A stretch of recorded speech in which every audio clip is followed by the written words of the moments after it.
कार्यक्रम सम्यक समाधान में।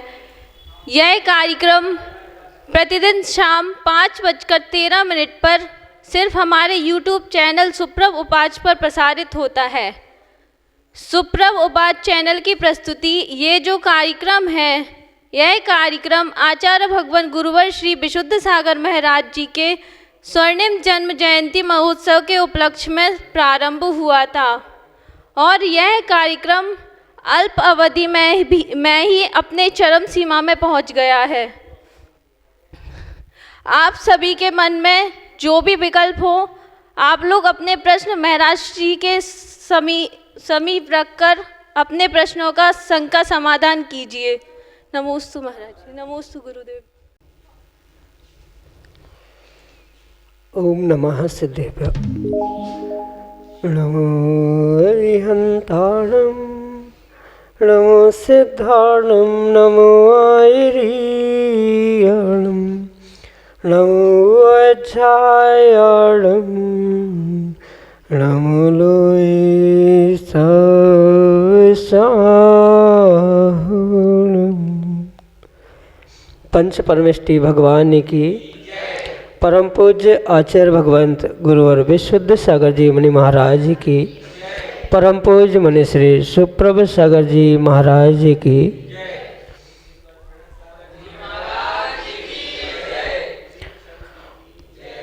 समीचीन विकल्पों का सम्यक समाधान।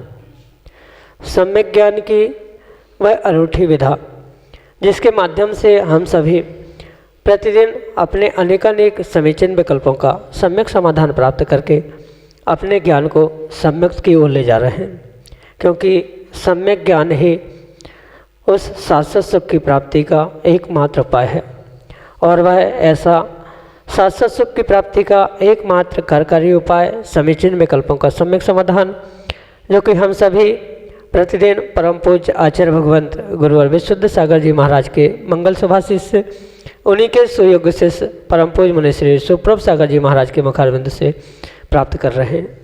देश के विभिन्न प्रांतों से अनेकानेक समीचीन विकल्प हमें यहाँ प्रतिदिन प्राप्त हो रहे हैं और परम पूज्य मुनि श्री उनका आगम के परिप्रेक्ष्य में हम सबको सम्यक समाधान प्रदान कर रहे हैं।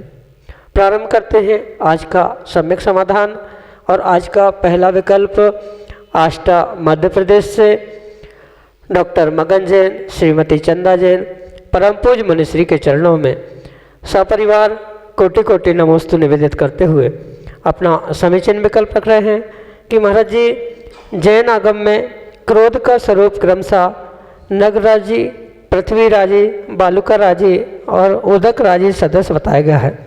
इसको दृष्टांत सहित क्रोध का स्वरूप बताने की अनुकंपा करें। नमोस्तु महाराज जी, नमोस्तु। ओम नमः सिद्धम। परम पूज्य आचार्य भगवान गुरुवर विशुद्ध सागर जी महाराज की, परम पूज्य मुनि श्री सुप्रभ सागर जी महाराज की।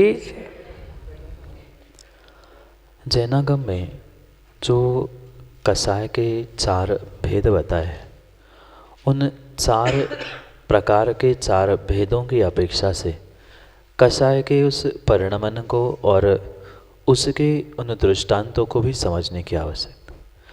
जैसे क्रोध, मान, माया, ये 4 कसाय हैं, उन चारों को भी और 4 प्रकार से जैनागम में व्याख्या की, जो कि अनंतानुबंधी, अप्रत्यक्षानुवर्णी, प्रत्यक्षानुवर्णी और संचलन जिनकी अपेक्षा से वह 16 प्रकार के कसायों का व्याख्यान हमारे जैनागम में प्राप्त हुआ है। और उन 16 प्रकार में से जो अनंतानुबंधी, प्रत्यक्षानुवर्णी, प्रत्यक्षानुवर्णी और संचलन, इन 4 कसायों के निमित्त से, 4 प्रकार के कसायों के निमित्त से जो विभाजन और दृष्टांत प्राप्त होते हैं, तो उनको आचार्य भगवंतों ने अपनी अपनी कसायों के निमित्त से, यानी क्रोध, मान, माया, लोभ, इन 4 कसायों के निमित्त से उनके अनेकानेक भिन्न भिन्न दृष्टांत है। क्रोध कसाय के निमित्त से नगराजी, पृथ्वीराजी आदि जो अनंतानुबंधी आदि कसायों का विभाजन किया है, उसको परिपूर्ण रूप से इस प्रकार से समझना होगा कि जो अनंतानुबंधी कषाय होती है वह 6 महीने से अधिक जो चलती है उसे अनंतानुबंधी क्रोध कषाय कहा जाता है।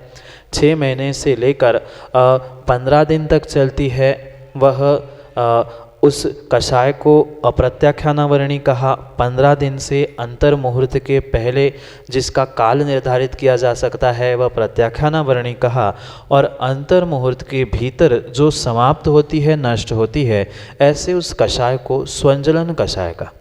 तो इन 4 कषायों के ही निमित्त से नगराजी, पृथ्वीराजी और वालुका राजी और उदक राजी, इन दृष्टांतों के द्वारा आचार्य भगवान ने इन कषायों के परिणमन के विषय में व्याख्यान किया।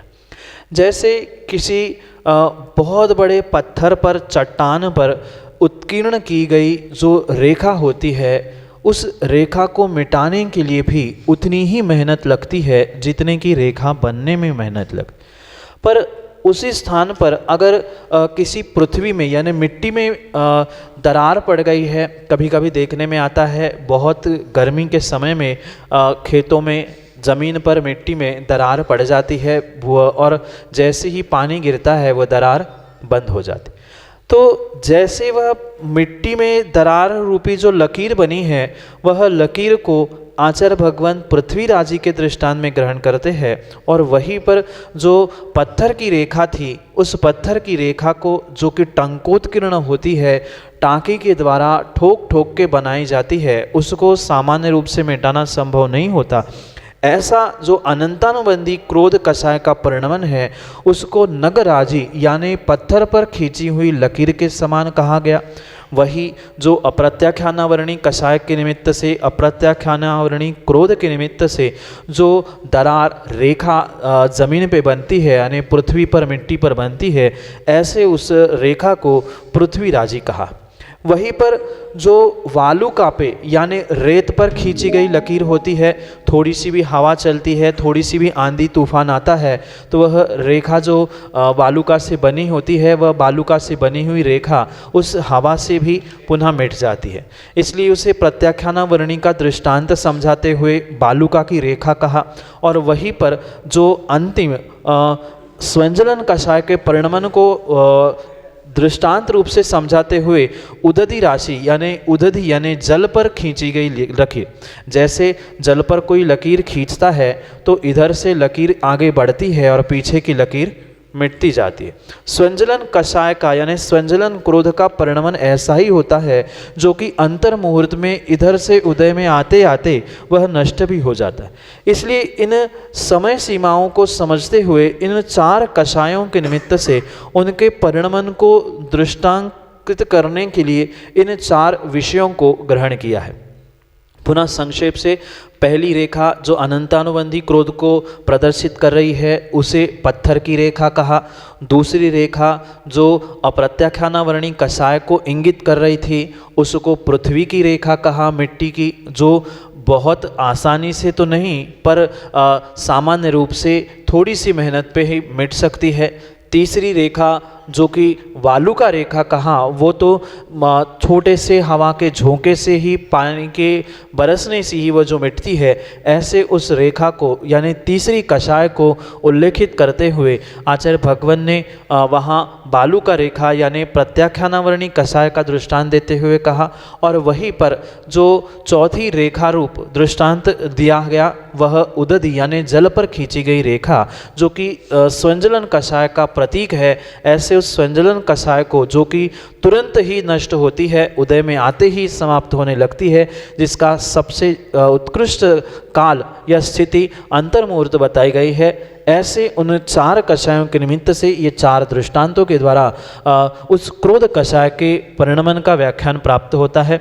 माया कषाय, लोभ कषाय और मान कषाय के निमित्त से भी अनेक 4 दृष्टांत आचार्य भगवंतों ने बताए हैं।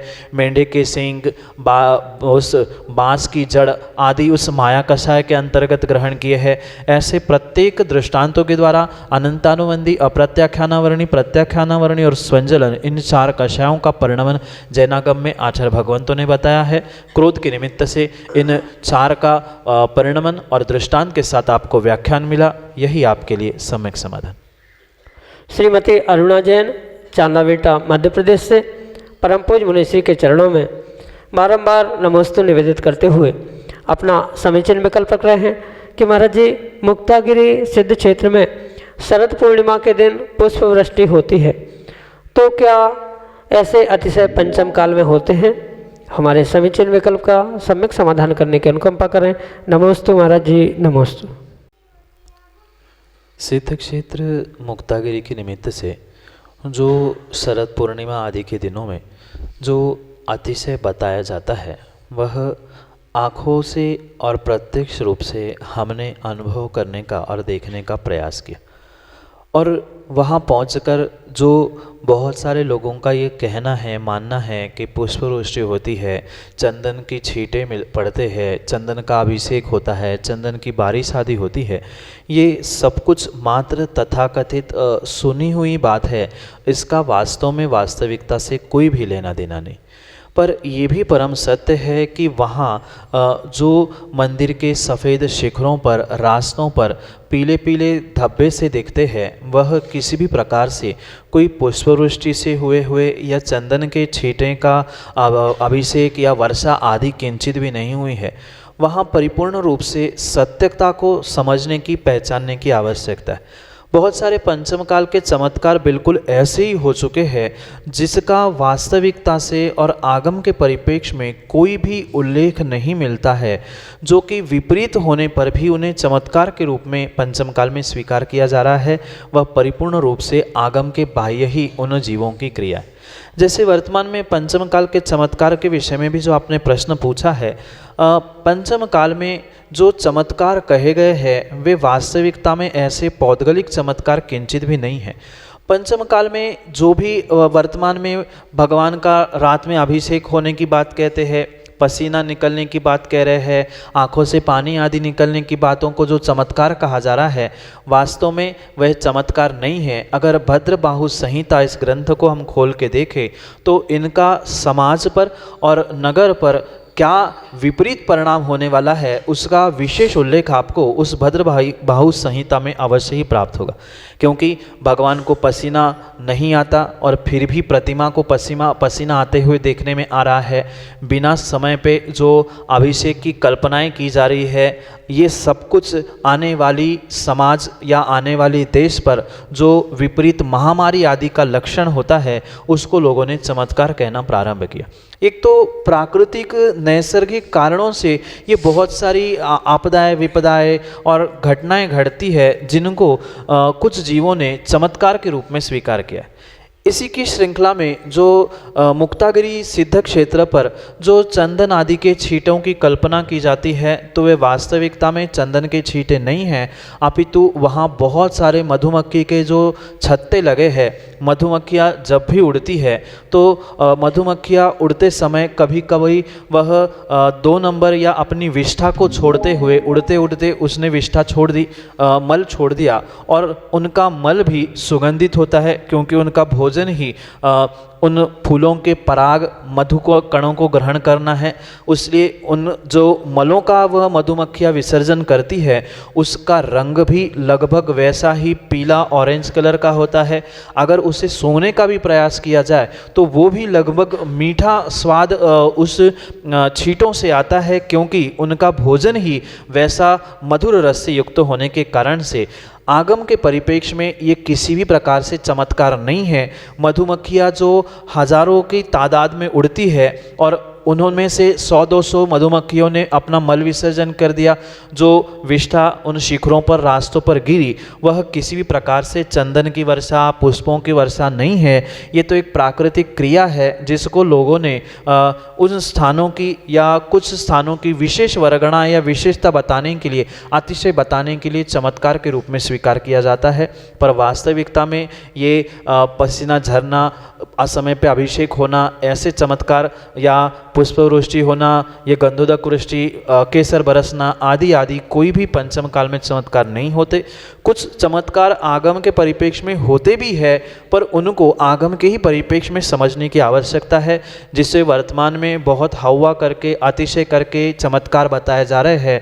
वास्तविकता में विपरीत कार्यों के, विपरीत घटनाओं के ये संकेत रूप ही उसे स्वीकार करने की आवश्यकता है। जो आगम में चमत्कार लिखे हैं, क्या कैसे होते हैं, स्वर्गों से देव आकर पूजा अभिषेक करते हैं, ये परम सत्य है। पर वे भी आ रहे हैं तो असमय पे, बेरात्रि पे आके क्यों पूजा अभिषेक करेंगे, आदि बहुत सारे विकल्पों को समझते हुए उसके विषय में हमें निर्णय करने की आवश्यकता है। कुछ तो चमत्कार होते हैं, पर ये जो दिखावे के या जो बहुत स्थानों पर वर्तमान में किए जा रहे हैं, वे वास्तविक चमत्कार नहीं हैं। इसलिए चमत्कार होते तो है, पर ये सभी चमत्कार सभी होते हैं या सभी सत्य है, ऐसा भी नहीं है। यही आपके लिए सम्यक समाधान। अगले समीचीन विकल्प के लिए बानपुर उत्तर प्रदेश से हमारे सामने है श्रीमती आरती सिंघई अपने समीचीन विकल्प के साथ। सुप्रभ सागर जी महाराज जी को नमस्तु। प्रेंड सागर जी महाराज जी को नमस्तु। हमारा प्रश्न यह है कि हमारे जीवन काल में स्वप्न क्यों आते हैं, और कुछ स्वप्न ऐसे क्यों होते हैं जो भविष्य की घटनाएं में घटित होते हैं। नमस्ते महाराज जी। माँ, व्यक्ति का दो प्रकार का मन होता है, एक जागृत मन और एक सुप्त मन। जो दिन भर की क्रियाओं में या दिन भर की आपाधापी में जो जो विचार वह जागृत मन से करता है, उसमें से लगभग वह अपने क्रियाओं में उतारने का प्रयास करता है। पर जिसे सुप्त मन कहा जाता है, उस सुप्त मन के द्वारा जो भी मन में विचार किए जाते हैं, जो भी व्यक्ति सोचता है और जिन क्रियाओं को साक्षात जीवन में नहीं कर पाता है, लगभग ऐसे विचारों को, ऐसी सोच को व्यक्ति उस सुप्त मन से सोच लेता है। और उन सुप्त मन में जो जो विचार आते हैं, जो कि प्रकट नहीं हुए होते हैं, अपने मन से या क्रियाओं से, वचनों से जो नहीं निकल पाते हैं, कहीं ना कहीं वे अपने भीतर ही एक घर बनाकर, निवास बनाकर रह जाते। और उनके निमित्त से ही जो रात्रि में स्वप्न आदि आते हैं, ये बिल्कुल वही जो सुप्त मन सोचता है, विचार करता है, वो ही उन स्वप्नों के द्वारा अपने भीतर ही भीतर देखने लगता है। सीधा सा गणित इतना ही है, जो जो मन में सुप्त विचार होते हैं, जिनको जीवन में कभी भी जीव साकार नहीं कर पाता है, ऐसे कुछ ना कुछ विचार तरंगे भीतर ही भीतर उसकी चलती रहती, जिसके कारण से बहुत सारे जीवों को स्वप्न आदि आते हैं। और उन स्वप्नों का भी अपने जीवन के साथ, अपने विचारों के साथ और व्यक्ति के निजी जिंदगी के साथ बहुत सारा तालमेल हुआ करता है, क्योंकि ये परिपूर्ण रूप से एक निमित्त विद्या है, जिसके द्वारा जीव का आगे भविष्य में क्या होने वाला है, क्या नहीं होगा, उसने भूत में क्या किया था, आदि बहुत सारे बातों के विषय में एक निमित्त भूत विज्ञान बताया जा सकता है कि इन स्वप्नों का आपने कितने बजे इस स्वप्नों को देखा था, कौन से नक्षत्र में देखा था, उसका भी जीवन के साथ बहुत सारा तारतम्य और संबंध हुआ करता है। जैसे कि सुप्त मन के विचार जो प्रकट नहीं हुए थे, वह स्वप्न में यानी अर्ध निद्रा में व्यक्ति देख लेता है। जो जो कार्य नहीं कर पा रहा है, उसको करते हुए उस कार्यों में आनंद भी लूटता है। और यही कार्य हो ना हो, कहीं ना कहीं अगर कौन से समय में देखे गए हैं, जैसे कि कहा जाता है ब्रह्म मुहूर्त में देखे हुए स्वप्न जो होते हैं लगभग सत्य होते हैं, क्योंकि द्रव्य, क्षेत्र, काल और भाव, इन निमित्तों का भी, स्वप्नों का भी व्यक्ति के जीवन में बहुत सारा प्रभाव हुआ करता है, जिसके कारण से जो वह प्रातः काल में यानी ब्रह्म मुहूर्त में देखा हुआ स्वप्न कभी कभी सत्य होते हुए देखा जाता है।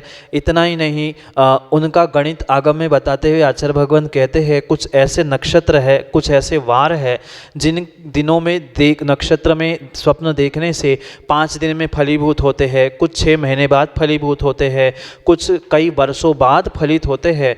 तो ये कहीं ना कहीं एक संकेत रूप निमित्त भूत हमें आने वाले भविष्य का कह दो या बीते हुए कल के विषय में कुछ न कुछ संकेत देने वाले होते। तो जैसे जिस समय पर उसको देखा गया है, जिस वार जिस नक्षत्र आदि में उसको देखा गया है, उसको लेकर उसकी सत्यता, उसकी विपरीतता, कुछ नक्षत्र ऐसे, कुछ वार ऐसे होते हैं जिन दिनों जिन तिथियों में देखने से उसका विपरीत फल भी मिलता है। माना कि हमने पैसे कमाने का स्वप्न देखा या नए वस्त्र खरीदने का स्वप्न देखा, हो सकता है हमने विपरीत दिनों में विपरीत तिथियों में देखा है तो घर की कुछ संपत्ति जाने वाली थी, या कभी हमने घर से चोरी हुआ देखा और उसका विपरीत फल मिलने वाला था तो धन की प्राप्ति हुई। ऐसे अनेकानेक संकेत रूप ये स्वप्न देखे जाते हैं। जैसे आगम में भी कहा, जब सीता के लिए वनवास होने वाला था तब उसने कुछ दिन पहले अपने खुले बालों को देखा था कि बाल खुले छोड़ते हुए काले वस्त्र पहनकर वो घूम रही थी। आदि अनेकानेक आगम के प्रमाणों से उसके संकेतों को समझना होगा, पर वैज्ञानिक दृष्टि से भी और आगम के परिप्रेक्ष्य में भी यही सत्यता है। जो सुप्त मन में बैठे हुए विचार है वह कहीं ना कहीं निद्रा के समय में प्रकट हो जाते हैं, और कौन से समय में वे प्रकट हुए थे उनको लेकर गणित बिठालते हुए नक्षत्र, तिथि, वार, समय आदि को लेके हुए उनका जीवन में सत्यता को प्रकट करने वाले हैं कि विपरीतता को देने वाले हैं आदि का निर्णय किया जाता है। ये निमित्तभूत है, कुछ अंशों में सत्य भी होते हैं, पर सर्वथा उनके ही भरोसे सब कुछ कार्य करके बैठ जाए तो ये भी हमारा गलत कार्य हो सकता है। इसलिए निमित्तभूत है तो उन्हें निमित्तों की तरह स्वीकार करें, पर अगर हमारा तीव्र पुण्य पाप का उदय है तो उनके लिए ये कार्यकारी नहीं है, निमित्तभूत हो सकते हैं। इसलिए इस पर अधिक विचार ना करते हुए हम तो अपना पुरुषार्थ करते रहे और वे जैसे जैसे समय पर दिखेंगे वैसा वैसा निमित्तभूत कार्य भी होता जाएगा। यही आपके लिए सम्यक समाधान। अगले समीचीन विकल्प के लिए टीकमगढ़ मध्य प्रदेश से साहिल जैन हमारे सामने। कि परम पूज्य सुप्रभ सागर महाराज जी के चरणों में बारंबार नमोस्तु। मुनि श्री प्रणत सागर महाराज जी के चरणों में बारंबार नमोस्तु। महाराज जी, मैंने सुना है कि जो अपन दया भाव से दान करते हैं वो दान नहीं कहलाता, तो महाराज जी दान किसे कहते हैं और दान करते समय किस तरह के भाव होना चाहिए? साहिल भाई, आगम के परिप्रेक्ष्य में दान को समझने के लिए परिपूर्ण रूप से हमें 3 शब्दों को समझना बहुत आवश्यक है। आगम में आचार्य भगवंतों ने 3 विशेष शब्दों के द्वारा उसका व्याख्यान किया है। पहला शब्द है दयादत्ती, दूसरा शब्द है समदत्ती और तीसरा शब्द है पात्रदत्ती। जो योग्य पात्र है सम्यक दृष्टि, अणुव्रति और महाव्रति, उनके निमित्त से जो भी द्रव्य का देना है उसको ही आगम में दान की श्रेणी में रखा है। पर जो दीनहीन गरीब व्यक्ति है उनके लिए हमने भोजन करा दिया, उनके ऊपर दया करते हुए कुछ कंबल उड़ा दिया या आदि कोई भी कार्य हमने किया है तो उसका पाप नहीं मिलने वाला, उसका पुण्य तो पड़ेगा, पुण्य मिलेगा, पर वह दान की श्रेणी में नहीं आएगा। क्योंकि जो पहला शब्द मैंने कहा था दया दत्ती, हम वहाँ जो दीनहीन व्यक्ति है, गरीब है, उसके प्रति दया करुणा के भावों के साथ जो भी उसको सहयोग या मदद कर रहे हैं वह हमारी उसके लिए दया है, करुणा है, और दया करुणा के रूप में हमें अवश्य पुण्य तो मिलेगा, पर वह दान की श्रेणी में इसलिए नहीं आता। दान मात्र पात्र दत्ती के निमित्त से ही कहा जाता है। सम्यक दृष्टि जीव, अणुव्रति जीव और महाव्रति जीव, यानी जो मात्र सम्यक दर्शन की आराधना करने वाला है, अणुव्रति यानी प्रतिमाधारी श्रावक, महाव्रति यानी निर्ग्रंथ मुनिराज, इन तीनों को जघन्य, मध्यम और उत्तम पात्र कहा जाता है। तो इन पात्रों के निमित्त से यानी सच्चे देवशास्त्र गुरु के निमित्त से या सम्यक दृष्टि धर्मात्मा के निमित्त से जो भी हम धन का व्यय करते हैं, उनके लिए आवास दान हो, उनके लिए भोजन आदि की व्यवस्था हो, मंदिर आदि के जीर्णोद्धार आदि के निमित्त से जो भी हम कार्य कर रहे हैं उनको पात्र दत्ती के रूप में स्वीकार करते हुए उनको ही दान की श्रेणी में रखा गया। जो एक धर्मात्मा है और उस धर्मात्मा को हमारे जैसे किसी को पैसे की आवश्यकता है, कोई भले ही अन्य धर्म का नहीं है, जैन धर्म का ही है, उसको व्यापार शुरू करना है, तो उसके लिए जो सहयोग किया था वह समदत्ती के रूप में स्वीकार किया जाएगा। पुण्य तीनों कार्यों से मिलेगा, दया करने से मिलेगा, जो गरीब था समाज का व्यक्ति उसको अपने समान बनाने के लिए कुछ कैपिटल, कुछ फंड हमने दिया था, उसका पुण्य मिलेगा, पर जो दान का अचिंत्य पुण्य कहा है वह तो मात्र पात्र देव देवशास्त्र, गुरु आदि के निमित्त से ही जो धन राशि खर्च कर जाती है उसको ही दान के श्रेणी में रखा जाता है, अन्य कोई भी दान नहीं कहा जाता। अंतर समझने की आवश्यकता है कि दान और पुण्य और समदत्ति दयादत्ति इसमें थोड़ा थोड़ा सा अंतर है, किंचित समानता और किंचित विषमता भी इनके साथ देखनी होगी, क्योंकि दान देते समय भी हम वही द्रव्य वही पैसे खर्च कर रहे हैं जो कि किसी के दया भाव से युक्त होकर कर रहे हैं। पर दान जब भी कहा जाता है तो सदपात्रों के निमित्त से ही दान कहा जाता है। जो दीनहीन व्यक्ति था जिसको हम दया करुणा करते भोजन कंबल वस्त्र आदि व्यवस्थाएं दे रहे हैं, वहाँ सम्यक की सत्ता ना होने के कारण से उसको दान या पात्र दत्ति नहीं कहा, वह दया है। दया के निमित्त से अवश्य अवश्य हमें पुण्य मिलेगा, क्योंकि हम दूसरों को दुखों से छुड़ाने का या दूसरों को दुखों से दूर करने का पुरुषार्थ कर रहे हैं। भीतर जो उसके प्रति दया करुणा के भाव थे वह दया करुणा ही अहिंसा रूपी धर्म स्वीकार किया गया है। तो अहिंसा रूपी धर्म दया करुणा आदि की परिप्रेक्ष्य में जो जो हम कार्य कर रहे थे उसका हमें प्रतिफल रूप पुण्य अवश्य मिलेगा, पर जो पात्र दान के निमित्त से विशेष विशेष फल मिलने वाला था वह फल वहाँ नहीं मिलेगा। क्योंकि सीधी सी बात है, पानी की बूंद वही होती है, पर पानी की बूंद अगर श्वान पी जाता है तो वह उसका भिन्न परिणमन करता है। वही पानी की बूंद कोई सर्प पी लेता है तो वह जहर रूप परिणत होती है। वही पानी की बूंद किसी सीप में पहुंच जाती है तो मोती बन जाती है, और वही पानी की बूंद किसी ईख के पेड़ में गन्ने के पेड़ में चले जाती है तो मधुर रस भी बन जाती। ऐसी ही सामग्री वही है, पर हम किसको दे रहे हैं उस पर वह दान है कि दया है कि दया दत्ती है कि समदत्ती है कि पात्र दत्ती है आदि उसका निर्धारण किया जा सकता है। इसलिए जो दया करुणा से युक्त होकर हम जो भी सामग्री किसी दीनहीन गरीब व्यक्ति को दे रहे हैं उसका पुण्य मिलेगा, पर वह दयादत्ती के अंतर्गत मिलेगा। पात्र दान ही दान की श्रेणी में कहा जाता है, जो कि 4 संघों को दिया जाता है, 4 प्रकार से दिया जाता है। आदि आदि दान के विषय में आपने कई बार सुना होगा। दान 4 प्रकार 4 संघ को दीजिए। श्रावक श्राविका मुनि आरिका ये चतुर्संघ कहा जाता है। औषध शास्त्र अभय आहार ये 4 प्रकार के दान कहे जाते हैं। साथ साथ में देव शास्त्र गुरु के निमित्त से जो आयतन कहे जाते हैं, यानी मंदिर का जीर्णोद्धार है, भगवान विराजमान करना है, उनके व्यवस्था आदि के लिए दिया गया, ये सब कुछ पात्र दान होने से दान की श्रेणी में आता है। पात्र दत्ती कहलाता है। दया दत्ती समदत्ती और पात्र दत्ती इन तीनों के विभाजन से ही उसका परिणमन भिन्न भिन्न समझने की आवश्यकता है। और दान देते समय जो हर्ष का भाव और विवेक का भाव आना चाहिए कि मैं दान दे रहा हूँ। जैसे दान की परिभाषा करते हुए आचार्य भगवान कहते हैं कि स्वयं और दूसरा जिसको दे रहे हैं उसका भी उपकार हो और मैं दे रहा हूँ तो मेरा भी उपकार हो। इन भावों के साथ गदगद होते हुए जो हम दान दे रहे हैं वास्तव में वही दान है। जैसे कि पूजा में आपने पढ़ाई होगा, दान देय मन हर्ष विषेक है। जहाँ हर्ष उत्साह आनंद आ रहा है वास्तव में वही दान है।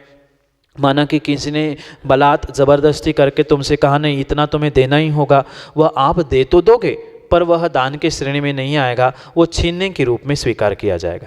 इसलिए हमारे ऐसे उत्कृष्ट भाव होने चाहिए कि मैं बहुत बड़ा काम करने जा रहा हूँ, चाहे मुनिराजों को आहार देते समय हो या कहीं अन्य स्थानों पर भी दान देते समय गदगद परिणामों के साथ हर्ष के साथ हमें ये कार्य करना चाहिए कि अहो भाग्य है मेरा कि मुझे साक्षात देवशास्त्र गुरु को दान करने का या पात्रों को दान देने का, मंदिर आदि में व्यवस्था रूप दान करने का सौभाग्य मिला है। इन उत्कृष्ट भावों के साथ गदगद भावों के साथ हर्ष के साथ अगर हम दान देंगे तो नियम से अचिंत्य फल को भी प्राप्त करेंगे। यही आपके लिए सम्यक समाधान। जय जिनेंद्र, आप सभी अभी देख रहे थे हमारा अनूठा कार्यक्रम समीचीन विकल्पों का सम्यक समाधान, जो 5:13 पर YouTube चैनल सुप्रभ उपाच पर प्रसारित हो रहा है। आप हमारे चैनल को लाइक करें, सब्सक्राइब करें और नीचे दिए गए बेल आइकन को प्रेस कीजिए। यदि आपके मन में कोई भी विकल्प हो, कोई भी शंका जिज्ञासा हो, तो आप अपना विकल्प हमें हमारे व्हाट्सएप नंबर 8707548811 या फिर 7415 306441। ईमेल भी कर सकते हैं, हमारी ईमेल आईडी है samyak.samadhan@gmail.com। नमोस्तु गुरुदेव।